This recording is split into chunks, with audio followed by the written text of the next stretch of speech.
వేకా jewellers వెలలేని Vaibhogam తరుగులేని నమ్మకం. ఇప్పుడు మన కాకినాడలో డిసెంబర్ 5న ఘనంగా ప్రారంభం కాబోతోంది గోల్డ్ అండ్ డైమండ్ ఆభరణాల వేదిక.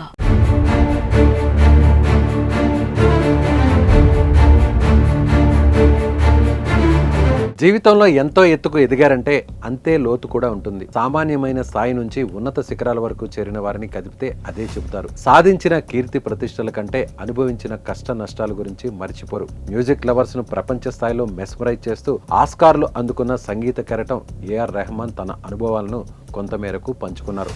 అవేంటో చూద్దాం.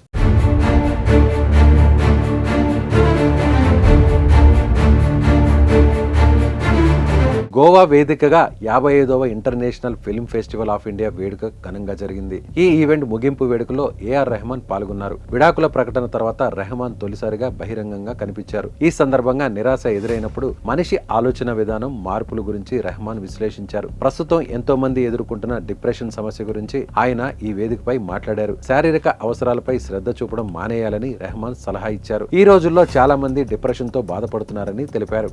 డిప్రెషన్ ఎందుకంటే వారి జీవితంలో ఏదో ముఖ్యమైన దాన్ని కోల్పోయామనే భావనలో ఉంటున్నారు. జీవితం అంతా శూన్యంగా మారిందనే భ్రమలో జీవిస్తున్నారు. దాన్ని ఎలా ఎదుర్కోవాలో ఎవరికీ తెలియడం లేదు. చదవడం, రాయడం లేదా మనకు ఇష్టమైన సంగీతం వినడం లాంటి చేయడం వల్ల మానసిక ప్రశాంతత లభిస్తుందన్నారు రెహమాన్.